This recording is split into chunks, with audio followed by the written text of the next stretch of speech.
आज हम इस वीडियो में अधिक मास के 13वें अध्याय का वर्णन करने जा रहे हैं। नैमिषारण्य में तीर्थ में उपस्थित ऋषि मुनियों ने पूछा, हे सूत जी, कृपया हमें यह बताइए कि राजा दृढ़धम्वा ने पुरुषोत्तम मास के स्नान, व्रत और पूजा से क्या प्राप्त किया।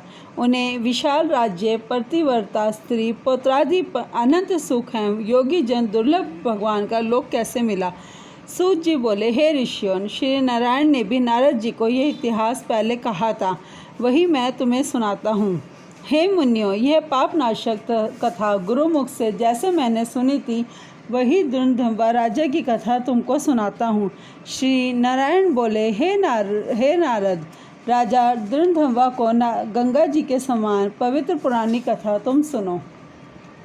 चित्रधर्मा राजा के बड़े तेजस्वी, सत्यवादी, धार्मिक, सर्वगुण संपन्न पुत्र राजा दृढ़धम्वा हुए।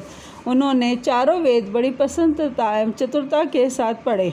जिस प्रकार भूली बात दोहराने पर भी याद हो जाती है, उसी प्रकार गुरु जी से एक बार सुनने में मात्र से आपने सभी वेद याद कर लिए। विद्या अध्ययन करने के उपरांत गुरु जी को दक्षिणा देकर आज्ञा प्राप्त कर अपने पिता के नगर में आए। नगर निवासियों को आनंदित करते हुए अपने महल में पहुंचकर पिताजी को प्रसन्न किया। तब विचारो राजा ने कि अब मुझे बाकी बचे समय में प्रसन्न मुख, दो भुजा वाले मुरलीधर भगवान श्री कृष्ण की आराधना करनी चाहिए। इसलिए मुझे वन में जाकर श्री हरि भगवान की आराधना करनी चाहिए और घर, धन, स्त्री, पुत्र आदि के प्रेम पाश को काटना चाहिए।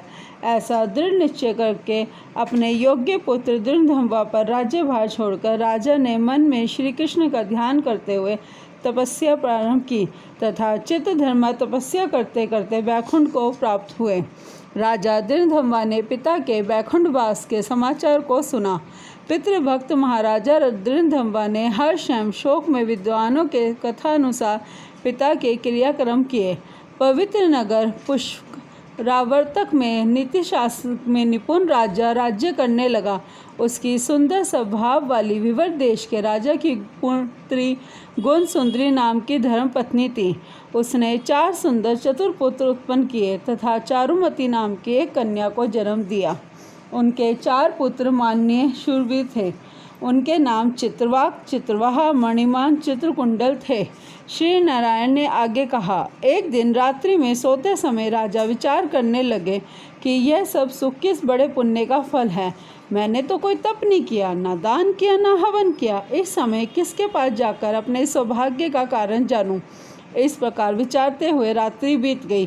प्रातःकाल ब्रह्म मुहूर्त में उठकर राजा ने स्नान आदि नित्य क्रम किया। प्रातःकालीन संध्या करते हुए सूर्योदय होने पर अर्घ्य देकर भगवत कृपा से ब्रह्मादिकों को स्वागत, सत्कार, नमस्कार, दान आदि देकर घोड़े पर सवार हुए। राजा घोड़े पर सवार हो शिकार खेलने वन में जा पहुँचे। वहाँ मृग, वारा, सिंह एवं अनेकों भयानक पक्षियों का शिकार किया।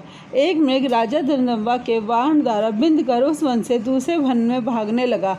राजा ने भागते हिरण के खून की गिरे बूंदों को देखते हुए पीछा किया, किंतु मृग कहीं जाकर छुप गया और राजा वन में भटकते रहे। बहुत समय तक भटकते रहने पर राजा को प्यास लगने लगी और व्याकुल हो गए। जल की खोज करने पर उन्हें एक बड़ा सरोवर दिखाई दिया। वहां जाकर जल पिया और फिर किनारे पर जा बैठे। राजा ने वहां पर एक बड़ का पेड़ देखा। उस पेड़ पे घोड़े को बांधकर राजा बैठ गए। उसी पेड़ पर एक तोता आकर बैठ गया। वह तोता मनुष्य की सी बोली में बोलने लगा। राजा ने इसे सुनकर बड़े आश्चर्य में पड़ा। वह तोता कहने लगा, हे राजन, इस संसार में अनेकों सुख है, उन्हें देखकर तू परंतु का विचार नहीं करता, तब भला इस संसार को कैसे पार करोगे। राजा के सामने वह कई बार इस प्रकार कहने लगा, जिसे सुनकर राजा प्रसन्न एवं मोहित हुए। राजा विचार करने लगा कि यह तोता नारियल के समान अगम्य सारपूर्ण श्लोक को बार बार बोलकर क्या कह रहा है। यह श्री वेद व्यास जी के पुत्र श्री सुखदेव जी है क्या, जो संसार में डूबे मुझ जैसे मूर्ख को चेतावनी दे रहे हैं। इस प्रकार राजा विचारने लगा। इतने में वहाँ शिकार में बिछड़ी सेना भी आ गई। तोता राजा को ज्ञान का ही उपदेश देकर उड़ गया और राजा भी तोते के वचनों को याद करते हुए अपने नगर में आ गए। महल में आकर चिंता में डूबे राजा ने खाना पीना, बोलना सोना सब छोड़ दिया। एक दिन राजा के पास एकांत में आकर रानी गुण सुंदरी बोली, हे राजन, आप इस प्रकार की उदासी कहाँ से ले आए? उठिए, बातचीत करिए, सुख भोगिए। रानी के बार बार अनुरोध करने पर भी राजा ने कोई जवाब नहीं दिया, क्योंकि राजा तो बार बार तोते के देवताओं के भी समझ न आने वाले विगत वचन याद करके विस्मित हो रहे थे।